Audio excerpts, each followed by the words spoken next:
ఇద్దరికి ఏమైనా మత చెడిపోయిందా ఏంటి? అతి కష్టం మీద మీ ఇద్దరు సంబంధం కుదిరింది. ఇప్పుడు మీరిద్దరు ఇలా ఎందుకు చేస్తున్నారు? ప్రజ్ఞ ఇదంతా హఠాత్తుగా జరిగింది కాదు. నేను బుల్బుల్ ఈ నిర్ణయం ఆలోచించే తీసుకున్నాం. ఇన్ఫాక్ట్ 2-3 సార్లు ప్రయత్నం కూడా. ప్రయత్నమా? ఏం ప్రయత్నించారు? పోనీలండి ప్రజ్ఞ వదిన, అదేం లేదు. అదేం లేదు, నేను తెలుసుకోవాలి. ఏం చేశారు మీరిద్దరు? ప్రజ్ఞ వదిన, ఆ న్యూ ఇయర్ రోజు పార్టీకి ఒక అమ్మాయి వచ్చింది కదా, మీతూ అని. తనని నేనే రమ్మని పిలిచాను. ఆ రోజు తనకు అలా చేయమని స్వయంగా నేను చెప్పాను. అలాగే చేసింది. ఏంటి? ప్రజ్ఞ వదిన ఇదంతా నేను ఒక్కనే చేసింది కాదు, తను కూడా నాతో పాటు. నేనెప్పుడు? తనేం చేసింది? ప్రవీణ్ చెప్పు, తనేం చేసింది? ప్రజ్ఞ వదిన, మనం ఆ స్టోర్కి వెళ్ళినప్పుడు మీరు అవి ఉండగా రూమ్ లాక్ అయిపోయింది. అది తను చేసిన పని. మీరిద్దరూ ఇలాంటి పిచ్చి అవునక్క, పిచ్చి పనులే చేస్తున్నాం, కానీ ఏదో ఒకటి చేస్తున్నాం కదా. అందుకే మేము ఎప్పుడు బాధపడడం లేదు, ఇక ముందు కూడా బాధపడం. కానీ నేను మీ ఇద్దరితోనూ చేతులు కలపను. నువ్వు కలిసి రావని తెలుసు. పైగా మాకు నీ సహాయం అవసరం లేదు. మేము నిన్ను బావని ఒక్కటి చేసి తీరుతాం. That's final. ప్రవీణ్, పద వెళ్దాం. ఆగండి, ఒక్క నిమిషం ఆగండి. చూడండి, ఇది అసలు పద్ధతే కాదు. మనసులో మాట ఎవరికైనా చెప్పడం, వాళ్ళ ప్రేమని పొందడం, దానికి ఇది పద్ధతి కాదు. మరి ఏంట పద్ధతి అక్క? బుల్బుల్, నేను అసలు నీకు ఎలా చెప్పాలి? ఏం చెప్పదు గాని నువ్వు నేను చెప్పినట్టు చెయ్యి. నేను చెప్పిన దానికి ఒప్పుకో చాలు. నిజం చెప్పాలంటే నేను ఒకసారి ప్రయత్నం చేశాను. ప్రయత్నించావా? అంటే నువ్వు బావకి ప్రపోజ్ చేసావా? చేశాను, చేయలేదు. చేశాను, చేయలేదు అంటే అర్థం? ఆయన నాతో ఛాలెంజ్ చేశారు. ఛాలెంజ్? నేను అన్రొమాంటిక్ గా ఉన్నాను అని నన్ను ఏడిపించారు. నేను రొమాంటిక్ గా ఉన్నానని ఆయనకి ప్రూవ్ చెయ్యాలి అంటే ఆయనకి ప్రపోజ్ చెయ్యాలి అన్నారు. అయితే నువ్వు బావకి ప్రపోజ్ చేసావా? మెల్లమెల్లగా మనసులో అనిపిస్తోంది. అసలు ఈ మనసుకు ఏమైపోయిందో ఏమో. మిమ్మల్ని ఎప్పుడూ నేను ఆ దృష్టితో చూడలేదు. మీ చూపుల ప్రభావం నా మీద పూర్తిగా పడుతోంది. నేను ఆయన్ని ప్రపోజ్ చేశాను. ప్రపోజ్ కాదు, నేను ఆయనకి మొత్తం పోయమంతా వినిపించాను కూడా. అది ఆయనకి చాలా నచ్చింది. ఆయన అప్పుడేమన్నారో తెలుసా? అది నా పోయం ఎంత రొమాంటిక్ గా ఉంది అంటే ఆయన పాట కూడా అలా లేదన్నారు. అప్పుడు నేను ఛాలెంజ్ గెలిచాను. ఆయన నాకు రివార్డ్ ఇచ్చారు. ఆ రివార్డ్ ఏమిటంటే, ఈ రోజు నుంచి నీ పేరు కళ్ళజోడు కాదు. నా పేరేంటో చెప్పండి. ఈ రోజు నుంచి నీ పేరు ఏంటంటే ఫుగి. అప్పటి నుంచి ఆయన నన్ను ఫుగ్గి అని పిలవడం మొదలు పెట్టారు. అక్క, నువ్వు ఆయన సీరియస్ గానే ప్రపోజ్ చేస్తున్నావు బావకి తెలుసు కదా. మరి లేదంటే ఆయన ఇదేదో గేమ్ అనుకున్నారా? ఆయన ఏమనుకుంటే ఏంటి? నేను మాత్రం ఆయన ఏంటక్క నువ్వు ఇంకా పాత రోజుల్లోనే బతుకుతున్నావా? అక్క, అది so unromantic, so old fashion. ఎవరైనా కథలు చెప్తారా? పద్యాలు వినిపిస్తారా? అలా ఎవరైనా ప్రపోజ్ చేస్తారా? నువ్వు మరీ అక్క.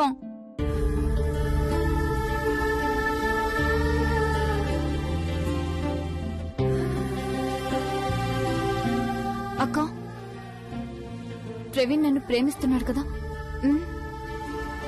చూడు, ఒకవేళ తను నాకు ఈ సంగతి చెప్పకపోతే మేము ఇప్పుడు ఈ విధంగా కలిసేవాళ్లమా? లేదు కదా. సిమిలర్లీ నువ్వు కూడా బావకి విషయం చెప్పాలి. నువ్వు తన గురించి ఎలా ఫీల్ అవుతున్నావో చెప్పాలి. నువ్వు ఆయన కళ్లల్లో కళ్ళు పెట్టి ఆయనకి విషయం చెప్పాలి. నువ్వు ఆయన్ని బాగా ప్రేమిస్తున్నావని, ఎంతో ఇష్టపడుతున్నావని, నువ్వు నీ జీవితాంతో ఆయనతో గడపాలనుకుంటున్నావని. ఒకవేళ ఆయన కాదు అన్నారంటే? లేదు, ఏదేవైనా సరే ఆయన నోటి నుంచి కాదు అనే మాట నేను విందల్చుకోలేదు. తను కాదు అన్నాడు. నువ్వు అనేది బావ సరే అంటాడనా? లేదు. అవునని చెప్పరు, కాదని చెప్పరు అంటే నువ్వనేది ఏంటి ప్రవీణ్? చూడు బుల్బుల్, నీకు మీ అక్క చిన్నతనం నుంచి తెలుసు. అలాగే ఆవిడ గురించి చాలా బాగా తెలుసు. అదే విధంగా నాకు కూడా అభి గురించి చిన్నప్పటి నుంచి తెలుసు. ఐఎమ్ షూర్ అభి ప్రజ్ఞావతంతో తనుని తప్పకుండా కంపేర్ చేస్తాడు. అంతేకాదు, నాకు ఇంకొకటి కూడా బాగా తెలుసు. అభి తను కంటే ప్రజ్ఞావతనే ఎక్కువగా ప్రిఫర్ చేస్తాడు. ఒకవేళ అలా కానట్లయితే తను ప్రజ్ఞావతిని ఎప్పుడో ఇంట్లోంచి బయటికి పంపించేసేవాడు. రైట్. కానీ తను ఆ పని చేయలేదు. అయితే తను అలాంటి ప్రయత్నం చేయలేదని కాదు, బట్ అలాంటి పరిస్థితి ఎప్పుడొచ్చినా ప్రజ్ఞావతిని తను కాపాడుతూనే వచ్చాడు, ఇంట్లో నుంచి బయటికి వెళ్ళనివ్వలేదు. కాబట్టి నాకేమనిపిస్తుందంటే ప్రజ్ఞావతిన బాగా అలవాటైపోయారని. వాడు తన నుంచి వేరుగా ఉండలేడు. ఇక హఠాత్తుగా ప్రజ్ఞావతిని అభిని ప్రపోజ్ చేసినప్పుడు అభికి ఎలా రియాక్ట్ అవ్వాలో తనకు అర్థమైనదు.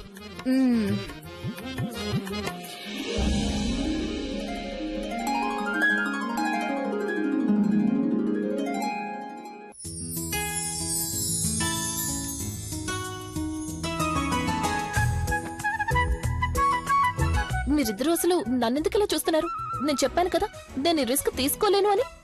ప్రజ్ఞావతిన, మీరున్న పరిస్థితి, మీ కండిషన్ చూస్తే మీరు ఆ రిస్క్ తీసుకోవడం చాలా అవసరం అనిపిస్తుంది నాకు. తను కరెక్ట్ గానే చెప్పాడు, నువ్వు రిస్క్ తీసుకోవాల్సిందే. బుల్బుల్ నువ్వు మళ్ళీ పంతం నేనేం పడుతున్నావు. పంతం పట్టడం లేదు అక్క, నేను నీ సంతోషం కోరుకుంటున్నాను. అయినా అసలు నువ్వు నా సంతోషం గురించి ఆలోచించినప్పుడు నేను వద్దని చెప్పానా? లేదు కదా అక్క, నేను ఆల్రెడీ డెసిషన్ తీసుకున్నాను. నేను ఎవరి మాట విన్నా నేను కాగను. ఎందుకు ఆగనంటున్నావు? ఎందుకంటే నేను తనుకి ఛాలెంజ్ చేశాను, ఇంకో 72 hours లో నేను నిన్ను బావని ఒక్కటి చేస్తానని. ఏంటి? అవును, ఆ తను కూడా నాతో ఛాలెంజ్ చేసిందక్క. తను నిన్ను బావని ఎప్పటికీ ఒక్కటి కానివ్వనంది. అక్క, నువ్వు బావకి చెప్పడం వల్ల దూరం అయిపోతావో లేదు, కానీ చెప్పకపోతే మాత్రం 100% దూరం అవుతావు. బుల్బుల్ కానీ 72 hours లో అక్క, ఇంకా 72 hours కూడా లేదు, కేవలం 48 hours ఉంది. ఎందుకంటే తను ఇలా నిన్నే చెప్పింది. అక్క, ప్రస్తుతం ఆలోచించడానికి మన దగ్గర ఎక్కువ టైం లేదు. అయినా ఇది కొంచెం రిస్కీయే, కానీ అయినా ఇందులో ఛాన్సెస్ కూడా ఉన్నాయి. అక్క, నువ్వు ఇప్పుడు బావకి చెప్పావంటే బావ ఒప్పుకుంటారేమో, ఒకసారి ఆలోచించు. నేను బుల్బుల్ని సమర్థిస్తాను. అలాగే నేను బుల్బుల్ కలిసి ఉండాలని మీరు కోరుకుంటే, మా ఎంగేజ్మెంట్ జరగాలనుకుంటే మీరు అభికి తప్పకుండా ప్రపోజ్ చేయాల్సిందే. అది తప్ప మీకు వేరే ఛాయిస్ లేదు. పద. Let's go.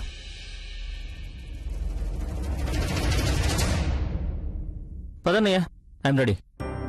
కానీ ఆకాష్ నేను ఇప్పుడు రావడం లేదు. ఏంటన్నయ్యా, నువ్వేగా వస్తాను అన్నాను, కానీ డాక్టర్ గారు ఫోన్ చేశారు. ఆవిడ నాన్నమ్మ రిపోర్ట్స్ తీసుకొస్తున్నారు. డోంట్ వరీ అన్నయ్య, నాన్నమ్మ రిపోర్ట్స్ అన్ని బాగానే వస్తాయి. ఆకాష్ చాలా కరెక్ట్ గా చెప్పాడు. రిపోర్ట్స్ లో అన్ని సరిగ్గానే ఉన్నాయి. పైగా నేను పొద్దున్నే గుడికి వెళ్లి దండం కూడా పెట్టుకొచ్చాను. అత్తయ్య గారి ఆరోగ్యం ఎప్పుడూ బాగుండాలని కోరుకున్నాను. కానీ అత్తయ్య, నేను నిద్రపోయి లేచినప్పుడు చూస్తే మీరు ఇంకా నిద్రపోతూనే ఉన్నారు. మరి మీరు గుడికి ఎప్పుడు వెళ్లారు? అరే, నేను నీలాంటి దాన్ని కాదు అంతసేపు నిద్రపోవడానికి. గుడికి వెళ్లి కూడా వచ్చేసాను. అయినా ఎప్పుడు నీకన్నీ చెప్పి చెయ్యాలా? అబే, అది కాదు, నా ఉద్దేశం అది కాదు. నేను ఏం చెప్పదలుచుకున్నానంటే, నాకు చెప్పుంటే నేను కూడా గుడికొచ్చేదాన్ని. అక్కడ రాజ్ కోసం నేను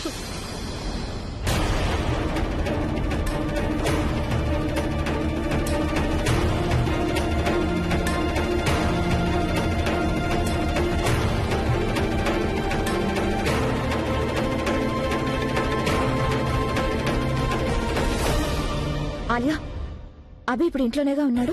నేను వెళ్ళి తనతో మాట్లాడతాను. ఐఎమ్ షూర్ తను తప్పకుండా ఒప్పుకుంటాడు. తను నీకేమైనా పిచ్చి పెట్టిందా? మాట్లాడడానికి వేళపడ ఉండక్కర్లేదా?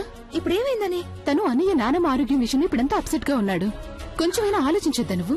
ఇప్పుడు తనున్న మూడ్లో నువ్వు అన్నయ్య దగ్గరికి వెళ్తే అన్నయ్య తప్పకుండా కాదని అంటాడు. కొంచెం నానమ్మ ఆరోగ్యం నయమైపోని అప్పుడు వెళ్ళి మాట్లాడు. నువ్వు అయినా నువ్వు ఆలోచించే పనన్నా చేయొచ్చుగా. నాకేమనిపిస్తుందంటే నువ్వు ఈ ఛాలెంజ్ సంగతి మర్చిపోయినట్టున్నావు. ప్రస్తుతం నా దగ్గర 2 రోజుల కంటే ఎక్కువ టైం లేదు. పైగా ఆ బుల్బుల్ ఎలాంటి ప్లాన్లు సిద్ధం చేస్తుందో కూడా నాకు తెలియదు. నేను ఇంకా ఇక్కడ వెయిట్ చేస్తున్నాను. ఐ డోంట్ నో, నేను వెళ్లాల్సిందే. చెప్పేది విను. ఆ బుల్బుల్ ఎలా కోరుకుంటుందో నువ్వు అలాగే చేస్తున్నావు. అసలు ఏంటి నీ ఉద్దేశం? సదుద్దేశమే తను. తనేమనుకుంటుందంటే నువ్వు ఫ్రస్ట్రేట్ అయిపోయి ఏదో ఒకటి చేయకూడని పని చేస్తే అది తనకి లాభం, నీకు నష్టం అవుతుందనుకుంటుంది. తను నా విషయంలో కూడా అలాగే చేసింది. నేనంతా తననుకున్నట్టు చేశాను. నాగతేమైంది? Look at me standing here doing nothing. కానీ ఇప్పుడు తన స్ట్రాటజీ ఏంటో నాకు బాగా తెలిసిపోయింది. తను ఇక నేను ఏం చేసినా దానివల్ల తను ఏం చేయకుండా పోవాలి అంతే. I want go permanently remove her. Yes, ఒక రకంగా యూర్ రైట్. కానీ అసలు నీకు అవకాశం ఎప్పుడు వస్తుందని? వాళ్ళిద్దరికి పెళ్లైపోయిన తర్వాత? నో ఆలియా, ఐఎమ్ సారీ, నాకు మరీ అంత పేషెన్స్ లేదు. నేను ఇప్పుడే అభితో మాట్లాడతాను.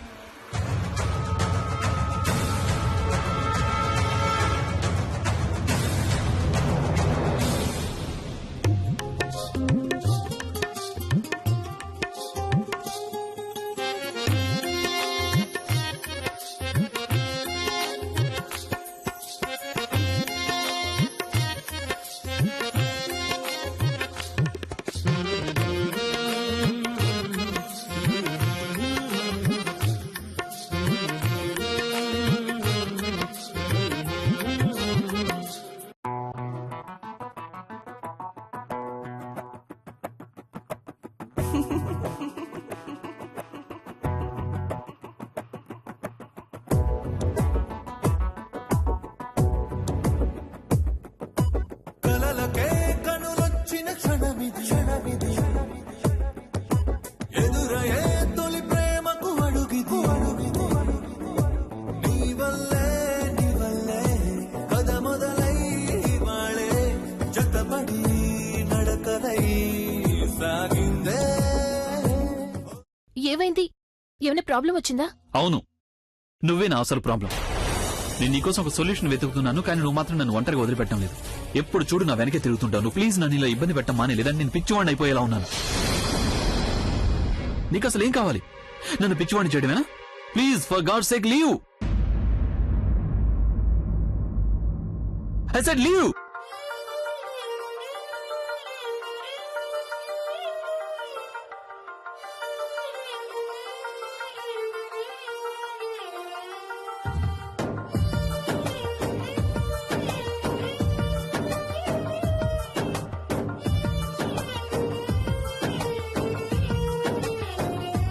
అభి, డాక్టర్, నేను మీకోసం వెయిట్ చేస్తున్నాను. Is everything all right? మీరు నాతో రండి. Okay, come.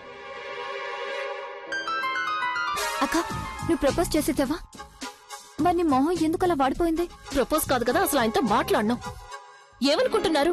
పెద్ద రాక్ స్టార్ అనుకోవడం దానికి ఆయన రాక్ స్టారే.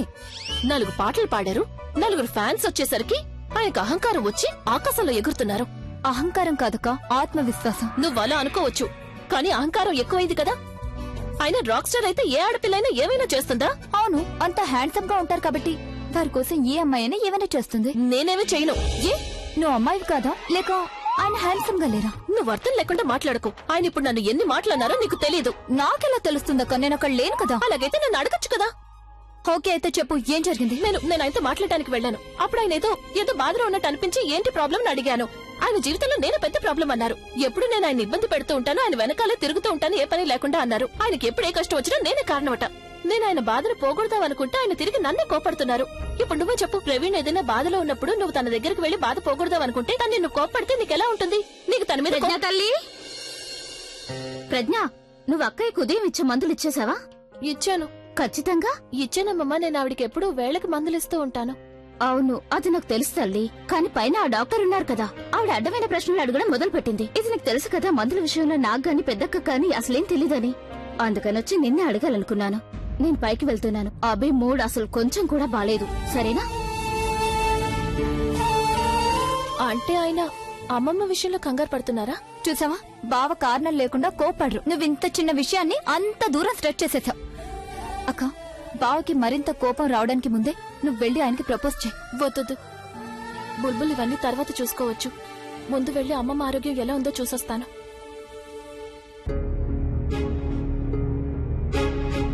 What is this? ఇదేనా ఆవిడ్ని జాగ్రత్తగా చూసుకోవడం అంటే? మా డాక్టర్స్ అంతా ఎంతో కష్టపడి పేషెంట్స్ కి ట్రీట్మెంట్ చేస్తాం, కానీ మీరు చేసిన నిర్లక్ష్యం వల్ల తప్పంతా మాదే అన్నట్టు మాట్లాడుతూ ఉంటారు. పైగా మేము సరిగ్గా ట్రీట్మెంట్ చేయలేదు అంటూ ఉంటారు. ప్రస్తుతం అంతా బాగున్నట్టేనా? అసలు నాకేమైంది? ఈ డాక్టర్లు ఉన్నారు చూసావా, వాళ్ళకి ఇదంతా అలవాటే. ప్రతిదానికి కారణం వెతుకుతుంటారు. మీరు బయట నుంచి బాగానే కనిపించొచ్చు, కానీ లోపల మీ ఆరోగ్యం అసలేం బాలేదు. మీరిలా బరువు తగ్గిపోవడం చూస్తే మీ ఆరోగ్యం అసలు ఏమీ బాగోలేదని మాకు స్పష్టంగా తెలుస్తుంది. నేను మీ అందరికీ ముందుగానే చెప్పాను, మీరందరూ కలిసికట్టుగా నానమ్మ గారిని జాగ్రత్తగా చూసుకోవాలని. కానీ ఏ ఒక్కరికి మీ సంగతి పట్టలేదని నాకు అనిపిస్తుంది.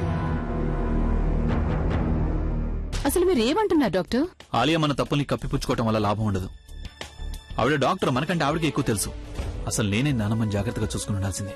మీ అందరినీ నమ్మి వదిలేసినందువల్ల చూడు ఇప్పుడు నానమ్మకి పరిస్థితి ఎలా అయిందో. ఇదంతా చూస్తే నా ఇంట్లోనే నానమ్మని పట్టించుకునే వాళ్ళు ఎవరూ లేరు. ఎవరి గురించి వాళ్లే ఆలోచిస్తున్నారు. అనయ్య, యాక్చువల్లీ యూర్ రైట్. అసలు తప్పంతా నాది. నానమ్మ నేను జాగ్రత్తగా చూసుకుని ఉండాల్సింది. నేను ఆవిడకి మనవరాల్ని కదా, ఐఎమ్ రెస్పాన్సిబుల్ ఫర్ దిస్. కానీ నేనేం చేశానన్నయ్య, వదిన వచ్చి తనే నానమ్మని చూసుకుంటానని చెప్పింది. అప్పుడు నేను సరే అని చెప్పేశా. ఎందుకంటే నీకు బాగా తెలుసుగా నానమ్మని వదిన చూస్తేనే చాలా సంతోషిస్తుందని. ఎక్కడుంది తను? తనని వెంటనే పిలువు. సరే అన్నయ్య.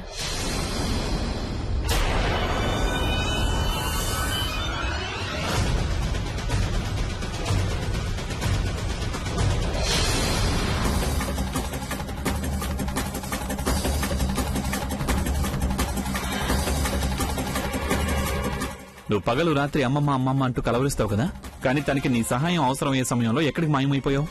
నేను ఇక్కడ కిచెన్ లో ఉన్నాను అంతే. కిచెన్ కి బాల్కనీలోకి వెళ్ళడానికి టైం అయితే ఉంది నీకు, కానీ నానమ్మ గదిలోకి రావడానికి మాత్రం అంతగా ఆలోచిస్తావెందుకు నువ్వు? నీకు నాన్నమ్మ నాకెంత ముఖ్యమో తెలుసు కదా. ఆ విషయం తెలిసి కూడా నీకింత నిర్లక్ష్యమా? నీ వల్ల ఇదంతా కానప్పుడు మరి ఆ నటనంతా దేనికి? ఆలియా, బాణం సరిగ్గా తగలాల్సిన చోటే తగిలింది. డాక్టర్ అభి కలిసి తనకిప్పుడు క్లాస్ తీసుకుంటారు. చూడు ఎంత ఫీల్ అయిపోతుందో. ఇప్పుడు చూడు ఎలా నటిస్తుందో. నాకు యాక్చువల్ గా అలాంటి ఉద్దేశమే లేదంటూ బ్లా బ్లా. ఏ నిర్లక్ష్యం గురించి అంటున్నారో నాకేం అర్థం కావడం లేదు. అసలు నేనేం చేశాను? ఏం చేశానని అడుగుతున్నావా? డాక్టర్, నాన్నమ్మ బాధ్యత అంతా నేను తనకి అప్పగించాను. ఇప్పటికి మీరే చెప్పాలి తన తప్పేంటో. ప్రజ్ఞ ఇంకా మీరు ఏం చేశారో ఏం చేయలేదో అదంతా నాకు తెలీదు. కానీ ఒకటి మాత్రం ఖచ్చితంగా చెప్పొచ్చు, ఈవిడికిచ్చే ఆహార పానీయాల విషయంలో కొంచెం శ్రద్ధ వహించలేదు.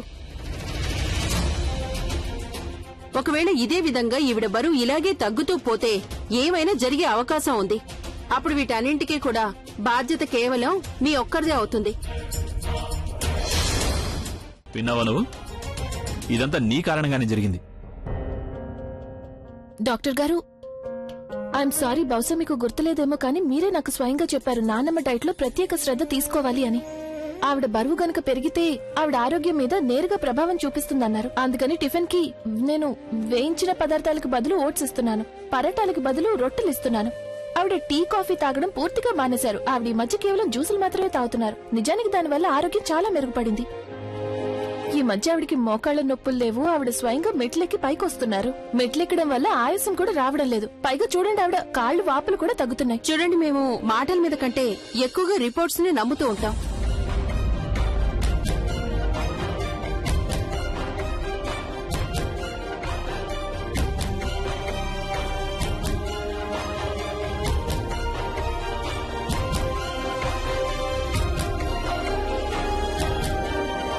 I'm very sorry. మీ బరువు తగ్గిపోతుండటం చూసి నేను కొంచెం ఎక్కువగానే ఓవర్ రియాక్ట్ అయ్యాను. I'm very sorry for that. చూడండి నానమ్మ, మీరు అబ్సల్యూట్లీ ఫైన్.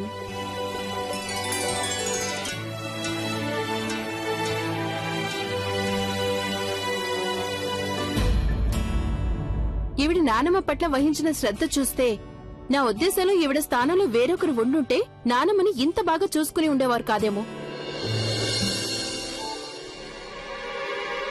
ఇంకో ఆశ్చర్యకరమైన సంగతి ఏంటంటే నెలల తరబడి పట్టే రికవరీ కేవలం కొన్ని రోజుల్లోనే జరిగిపోయింది. నానమ్మ గారు, మీ ఇంటి కోడలు ఎంతో సంస్కారవంతురాలు. తను మిమ్మల్ని ఎంతో శ్రద్ధగా చూసుకుంది. పైగా మీరంటే ఆవిడికి చాలా ప్రేమ ఉంది. ఏ ఇంట్లో అయినా ఇలాంటి కోడలుంటే ఆ ఇంట్లో డాక్టర్ అవసరమే ఉండదని నాకు అనిపిస్తుంది. ఆల్ రైట్ నానమ్మ, మీ రిపోర్ట్స్ అన్ని పూర్తిగా నార్మల్ గా ఉన్నాయి. అంటే మీరు పూర్తిగా ఫిట్ అండ్ ఫైన్ అని. కొంచెం జాగ్రత్తగా ఉండండి. ఇక నేను బయలుదేరుతాను. పదండి డాక్టర్. చూసావా? శభాష్. తన గురించి తను ఏమనుకుంటున్నారు? అనవసరంగా నన్ను తిట్టింది చాలక సారీ కూడా చెప్పలేదు. ఇప్పుడు నేను ఆయన మీద కోప్పడి మంచి గుణపాఠం చెప్తాను. మీకు అర్థం కాదు. నాన్నమ్మ రికవరీ చూసి నాకు ఎంత సంతోషంగా ఉందో. ఇప్పుడు ఇలా నాన్నమ్మ ఆరోగ్యం బాగుపడిందంటే అది కేవలం మీ వల్లే బాగుపడింది. Thank you so much doctor. Well Abhi, thanks చెప్పాల్సింది నాకు కాదు, మీ ఆవిడికే చెప్పండి. ఎందుకంటే ఆవిడ కారణంగానే మీ నానమ్మ ఇంత తొందరగా రికవరీ అయింది. How look, she's here. Well, రండి ప్రజ్ఞ గారు, please come. She's a complete women, I must say that. ఈవిడ కారణంగానే మీ నానమ్మ అంత తొందరగా కోలుకోగలిగారు. వెల్, ఏ విధంగా అయితే మీ ఆవిడ మీ నానమ్మని జాగ్రత్తగా చూసుకున్నారో అదే విధంగా పేషెంట్స్ ని గనక జాగ్రత్తగా చూసుకుంటే దెన్ ఐఎమ్ షూర్ ఈ లోకంలో డాక్టర్ల సంఖ్య తగ్గిపోవచ్చు. ఏమంటున్నారు డాక్టర్? నేను మీరేం చెప్పారో అదే చేశాను, అంతే కదా? నో, నేను మీకు చెప్పిన దానికంటే ఎక్కువగానే మీరు మీ నానమ్మని జాగ్రత్తగా చూసుకున్నారు. And I must say that ఏ విధంగా మీరు ఇతరుల గురించి, వాళ్ళ ఫీలింగ్స్ గురించి అర్థం చేసుకుంటున్నారో అదే విధంగా అందరూ ఇతరుల ఫీలింగ్స్ ని అర్థం చేసుకుంటే బాగుంటుంది. Abhi, you should be proud of Pragya. She deserves to be the best. Thank you doctor. All the best.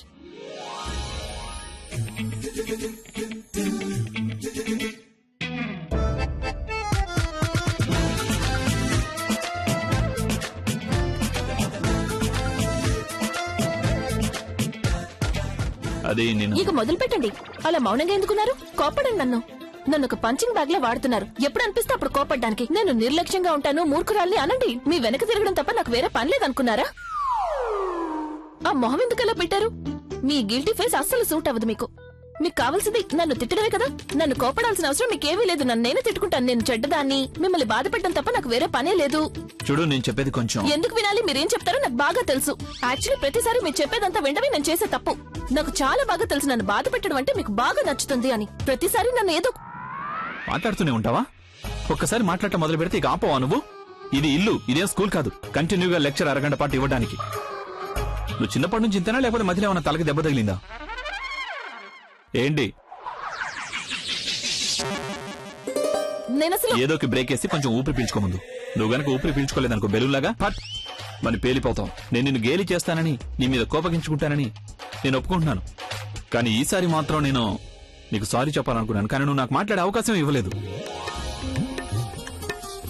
మీరు నాకు సారీ చెప్పాలనుకున్నారా?